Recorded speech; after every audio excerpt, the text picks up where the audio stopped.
নমস্কাৰ। আজি যিহেতু তোমালোকৰ ছায়েন্সৰ এক্সাম আছিলে, চ' কেনেকুৱা হ'ল এক্সাম কমেণ্ট কৰি জনাবা। তাৰ উপৰিও তোমালোকৰ এতিয়া ইলেক্টিভ ছাবজেক্টবোৰ আছে। এই ইলেক্টিভ ছাবজেক্টত কেনেকৈ প্ৰিপাৰেশ্যন কৰিবা আৰু কেনেকৈ লিখিবা বা কি পঢ়িবা সেইখিনি আলোচনা কৰিম। প্ৰথমতে মই কৈছিলোঁ কেনেকৈ পঢ়িবা আৰু কেনেকৈ লিখিবা। পৰীক্ষা হলতো তোমালোকে লিখিয়ে বাকীটা এক্সাম যেনেকৈ লিখিছা চেম তেনেদৰে এইকেইটা এক্সামত দিব লাগিব। এতিয়া পঢ়াৰ কথাটো কৈছোঁ, পঢ়াটোৱে দৰকাৰ, পঢ়িলেহে আমি লিখিব পাৰিম। চ' সেইটোৰ কাৰণে তোমালোকে মই বাৰে বাৰে এটা প্ৰশ্ন কৈ আছোঁ, বাৰে বাৰে ভিডিঅ'ত এটাই কথা কওঁ, প্ৰিভিয়াছ ইয়াৰৰ কুৱেশ্যন পেপাৰ লৈ আহা আৰু প্ৰেক্টিছ কৰা। ঠিক আছে, লগতে প্ৰিভিয়াছ ইয়াৰ পেপাৰটো চাব লাগিবই।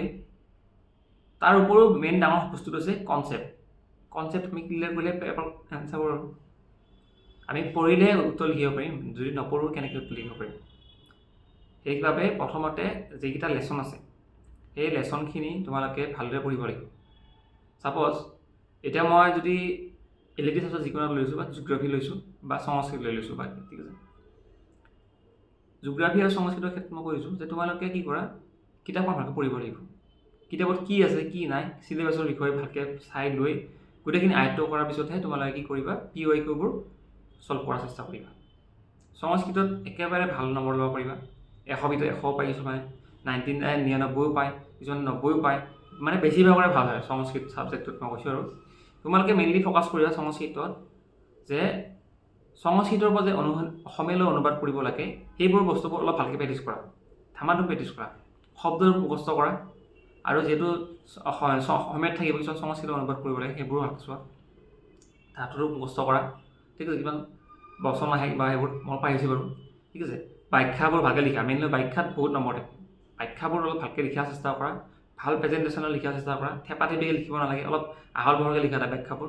ঠিক আছে, আৰু ভাগ সম্পূৰ্ণবোৰ ভালকৈ লিখাৰ চেষ্টা কৰা, কিতাপত থকা কুৱেশ্যন আছে সেই কুৱেশ্যনখিনি ভালকৈ চোৱাৰ চেষ্টা কৰা, অলপ সময় দিয়া, সংস্কৃতৰখিনিত ভাল নম্বৰ ল'ব পাৰিবা। জিঅ'গ্ৰাফীৰ ক্ষেত্ৰত চেম, কিতাপখন ভালকৈ পঢ়াৰ পিছত কি বুজিলা নিজৰ মনৰ লিখিবা, মুখস্থ বিদ্যা নহয় সংস্কৃতৰ ক্ষেত্ৰত। ঠিক আছে, সংস্কৃতত বুজি লিখিলে তোমালোকে জিঅ'গ্ৰাফীত যদি বুজি লিখিব পৰা নহয় বহুত নম্বৰ ল'ব পাৰিবা। 5 নম্বৰ কুৱেশ্যনটোত মোটামুটি 3 পেজ লিখি দিয়া, কি আছে। 2 নম্বৰ কুৱেশ্যনত মোটামুটি 1.5 পেজমান লিখি দিয়া, নম্বৰ পাবাই।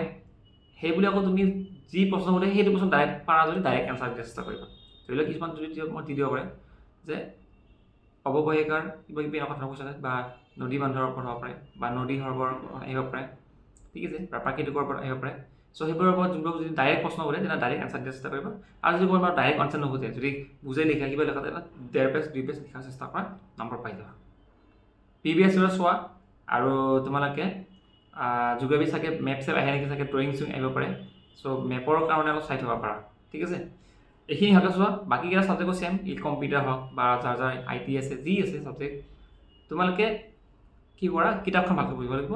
আৰু প্ৰিভিয়াছ ইয়াৰ পেপাৰ যদি কাৰোবাৰ নাই, কিছুমান কি ছাবজেক্ট হৈছে নতুনকৈ আহিছে, এড হৈছে চেপাৰ, চ' সেইবোৰ যদি তোমালোকে কি কৰা, প্ৰিভিয়াছ ইয়াৰ পেপাৰ নাথাকে, চ' সেইকাৰণে সেইবোৰৰ কি কৰা, চিলেবাছখন চাবা, চিলেবাছত কি আছে সেইমতে পঢ়ি যোৱা, তেনেকৈ হৈ যাব।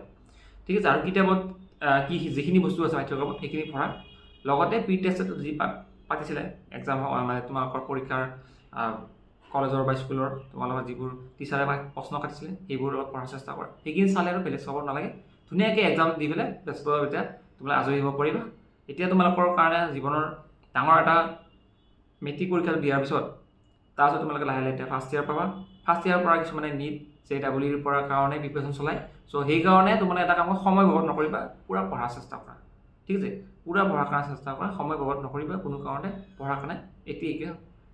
ঠিক আছে, টাইম ৱেষ্ট নকৰিবা। যদি পৰীক্ষা দিয়াৰ পিছত বহি নাথাকিবা, কম্পিউটাৰ কৰা, কিবা কৰা। ঠিক আছে, এনেই বহি থাকিব নালাগে, কিবা কিবি পঢ়ি থাকা।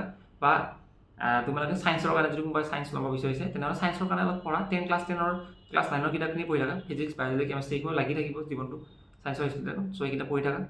ঠিক আছে, আৰ্টছৰ ক্ষেত্ৰত চেম, আৰ্টছৰ ল'ৰা ছোৱালী কি কৰা, পলিটিকেল পঢ়ি থাকা, এডুকেশ্যন পঢ়ি থাকা, এইবোৰ লাগি থাকিব মই। চ' এইটো বা জিঅ'গ্ৰাফী পঢ়ি থাকা, লাগি থাকিব। চ' সেইকাৰণে লাষ্ট এক্সামটো ভালকৈ দিয়া, ইলেক্টিভ ছাবজেক্টকেইটা। এইখিনি আছিল। ভিডিঅ' যদি চাই ভাল লাগিছে লাইক কমেণ্ট কৰিব নাপাহৰিবা, আৰু পাৰিলে চেনেলটো কি কৰে বেল আইকনটো বজাই দিব লাগে, মানে ঘণ্টি বজাব লাগে আৰু। Thank you so' much, subscribe কৰিব নাপাহৰিবা।